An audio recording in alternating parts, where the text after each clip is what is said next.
Jumbo, everyone, and welcome to Kilimanjaro Safaris. Go ahead, yeah.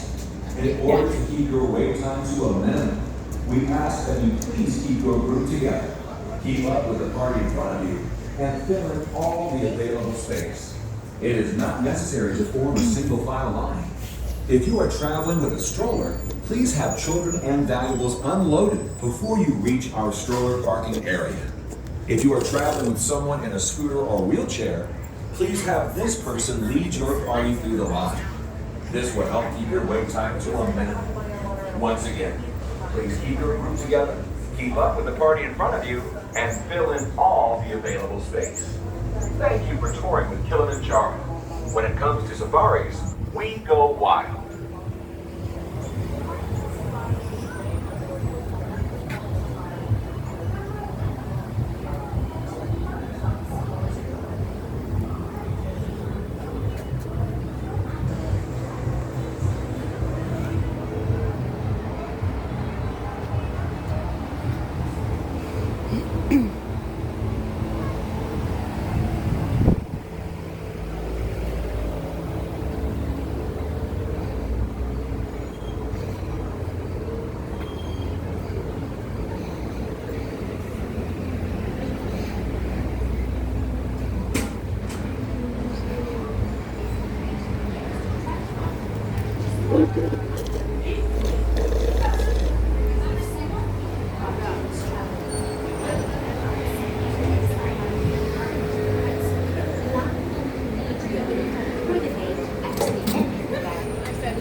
As you approach the loading platform, please note that it is divided into two distinct zones.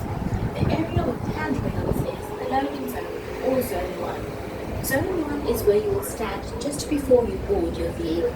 Zone 2 is immediately behind it. As you move out into Zone 2, please note the 4 circles at your feet in each row of the zone.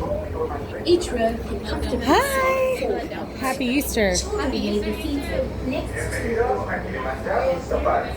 Para su seguridad, permanezcan sentados y mantengan las manos, brazos, pies y piernas dentro del vehículo. Incluyan a sus niños. Gracias. That's wonderful. Hello, everyone, and welcome to Kilimanjaro Safaris. Before you begin your trip, you should know that the Safari. Get ready. Bienvenidos a Get ready to feel welcome to one corner of the tunnel all across that roaming curve for everyone. Hello, new friend.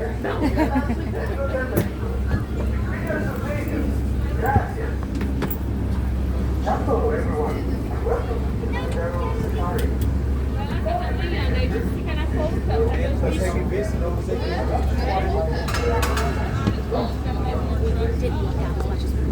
No, but that's okay.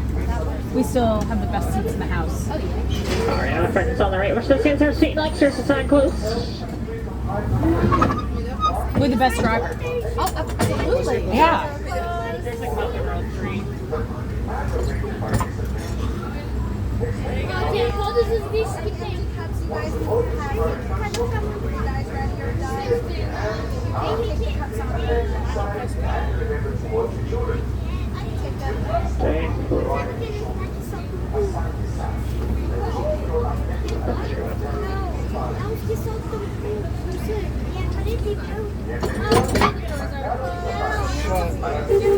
Something so the water that does it, thank you. Thanks, out here in Crown Base 20. Let's go.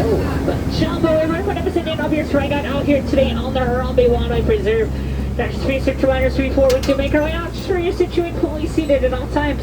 Keep all those hands, arms, feet, and legs inside the truck. Now take a look overhead. This is the animal spotting guy. That's got something else to see out here today on the reserve. Coming up here to see all the birds. Do our best to see as many as possible.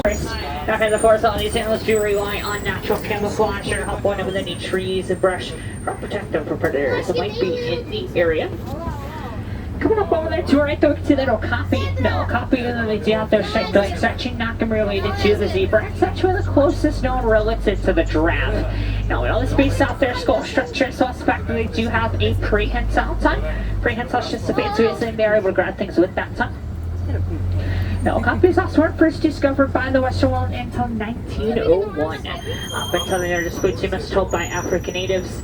Off there to the left, we can see that large black and white bird. That's going to be a saddle-billed stork. Now, so it strikes big at the knee piece out the yellow coloration on their beak counter is almost a saddle. That's really pretty tall bird. So it's going to stand to about 5 feet in height.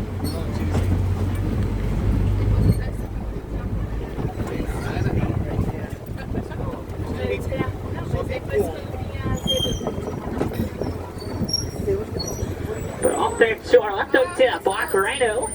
Now, black rhinos are going to tend to be solitary creatures. They will spend most of their time alone. Now, they average between about 2,000 to 3,000 pounds in size.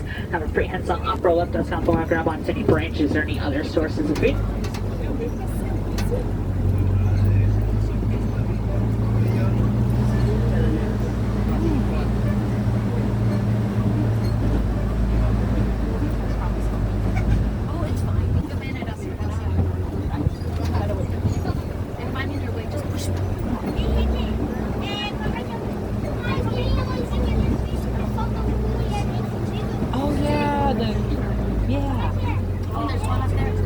Over here to our left, we can see this greater kudu.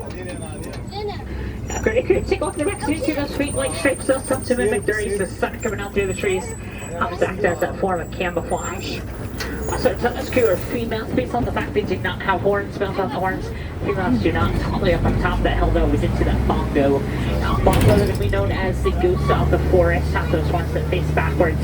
That's going to be able to quickly make their way through the brush.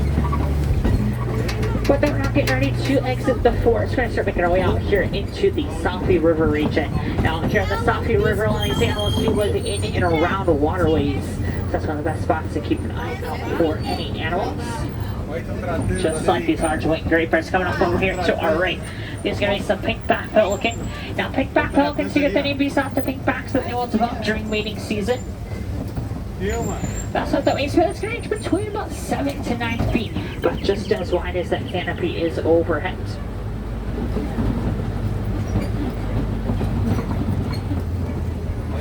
Up here to our left, we can see there's an hippopotamus. Now, hippos taking on their breath for several minutes at a time, as they spend quicker time under the water. Oh, look at We're that. also going to tend to sleep under the water as well. We're doing that, and I can actually float up to the surface, take a breath of air, and then sink right back down to the bottom. Or I mean, completely asleep.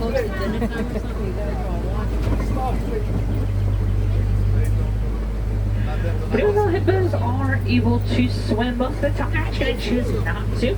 That's actually kind of more of a walking or running motion across the riverbed. Actually is where they get the name from. Its name just translates to river horse in line.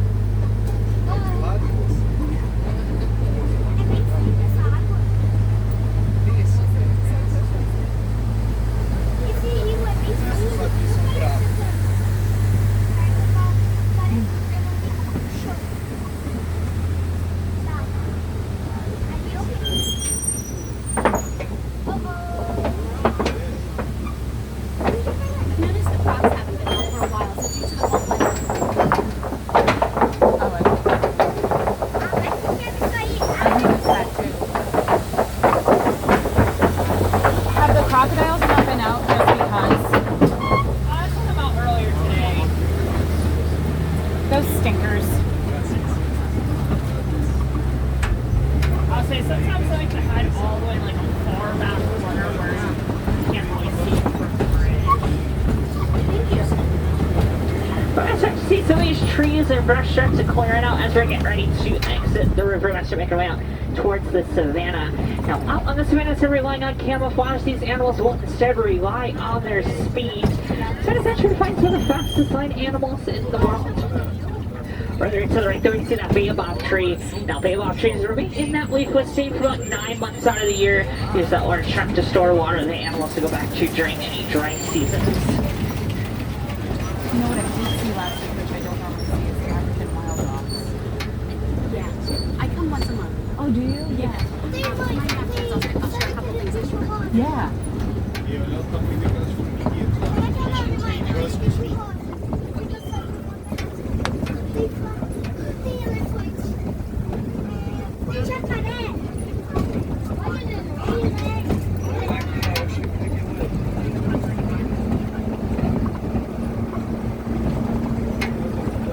Just look like so the first thing we see out here on this right now, we come up over there to our right there. See those wildebeest. Now, wildebeest is also known as news. They get that name based off of the sound that they make. But wildebeest is actually the second most densely populated land mammals, only behind us humans.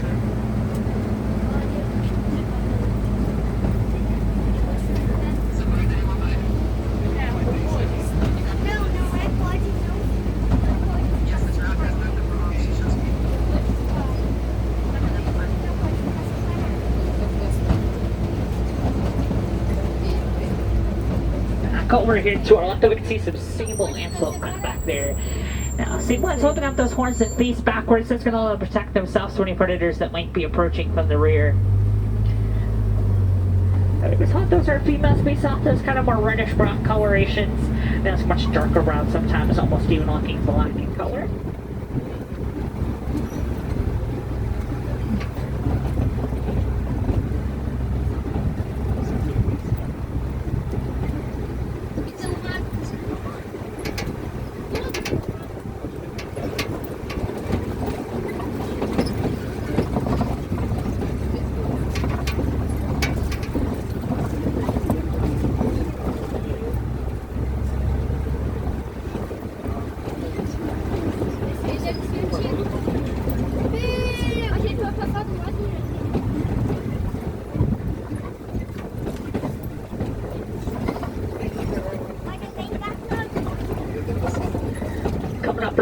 To our left, though, we can see there's a Collie cattle. Now, quite kind of two domesticated species out here on the reserve. So our horns might look heavy. That's going to be pretty hollow on the inside. You're going to honeycomb type structure. They're actually able to pump blood through and help keep themselves cool.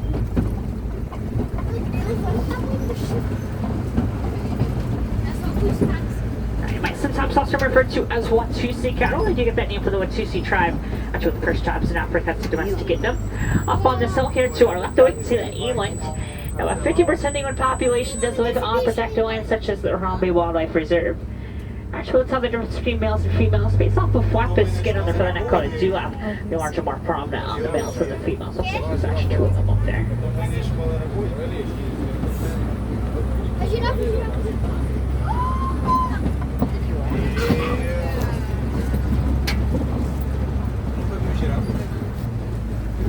Off here to our right, we see this Maasai giraffe. Now, giraffes are the tallest flying animals in the world, reach up to about 20 feet in height. Despite that large size, they'll actually sleep about 30 minutes out of the day. Might do that all at once. They do that short little naps. So those naps are typically going to be taken while standing up. It's actually incredibly rare to see giraffes sitting or lying down out in the wild. But actually, take a look at it, just so you can see it's kind of more of a bluish purple in color. That's way too that color helps protect the sun from the sun, as it will spend so much time on the day reaching high up into those trees. See some more of these giraffe over here to our left. He scratches his, what do you call him?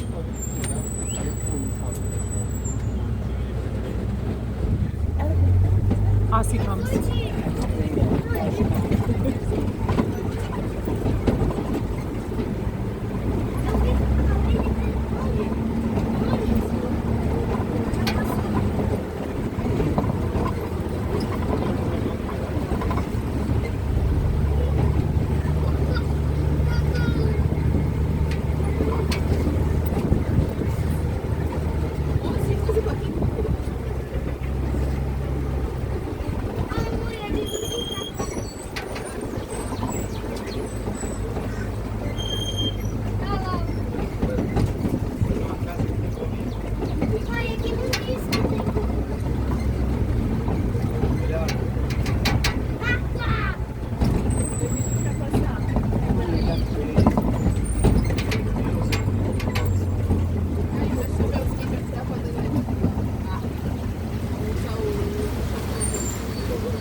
Over here to our left, see these greater flamingos. Now, greater flamingos come off to be largest and lightest shade of pink out of any of the flamingo species.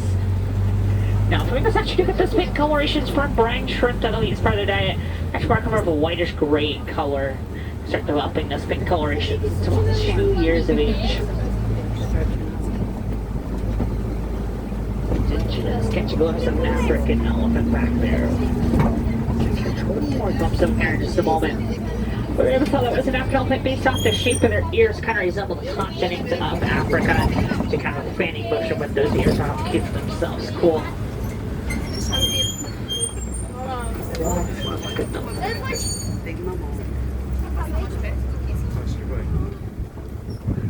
Use those ears as giant fans that will help keep themselves cool. But male elephants, once they reach the age of maturity, they're actually going to split off from that main herd and spend their time either alone or in smaller groups of other males. And they'll also stay in that same herd that they were born into their entire life.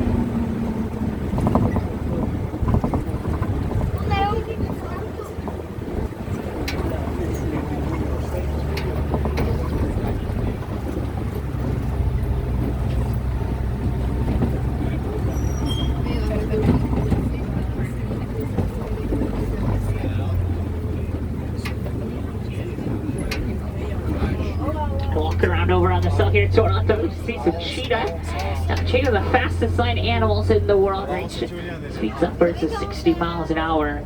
But they can only hold those speeds for a very short period of time. They're going to be a lot better sprinters than they are long distance runners.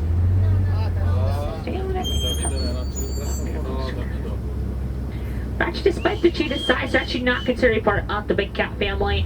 They're actually doing parts of the fact they cannot roar. It's actually kind of more of a purring or meowing, just like a house cat would do. Also, the only species got the non-retractable claws. These claws are always going to be extended for those cheetah. Oops, there's some more of them.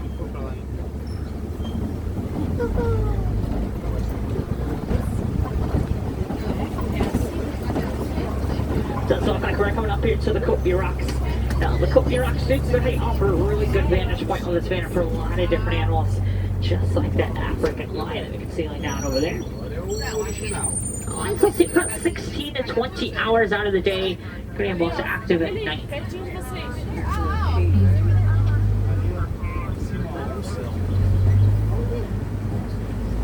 Things are going to be done by the females. The males are going to tend to stay back and protect their den.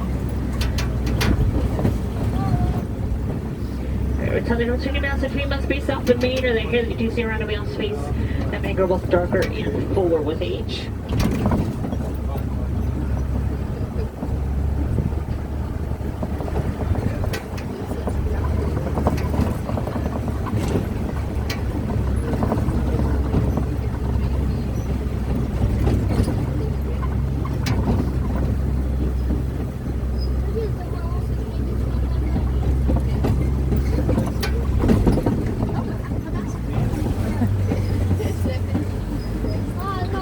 Over here to our left, you can see these warthogs. Now, warthogs are the largest type of burrowing animal in all of Africa. That's going to take it back into those burrows. That's going to expose those razor sharp tusks. This does as a form of self-defense, as they are highly territorial animals.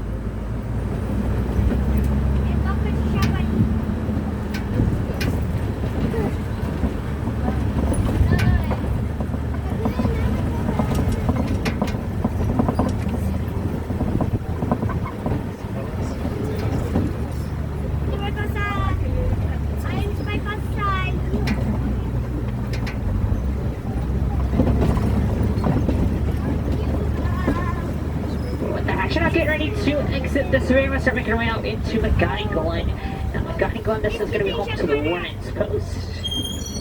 I have heard that the Warren might have some goats for us to check on out.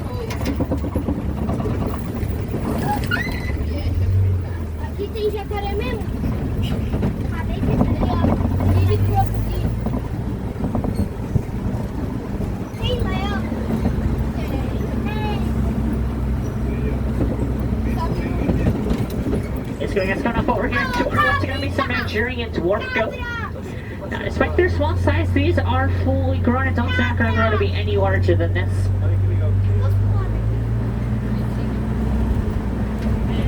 The second of those domesticated species out here on the reserve, actually domesticated for their milk, because that's actually how to find them all around the world.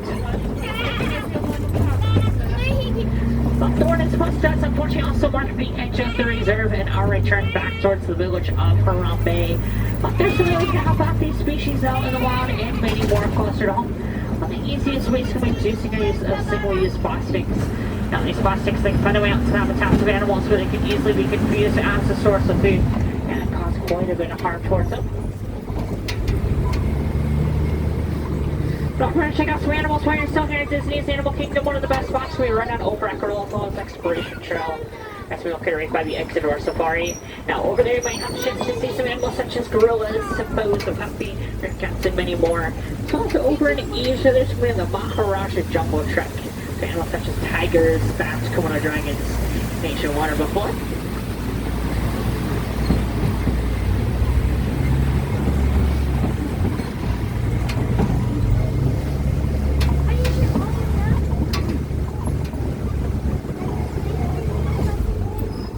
There's any wilderness explorers on board today. We've been on board the Simba 1. That's going to be Simba as in lion.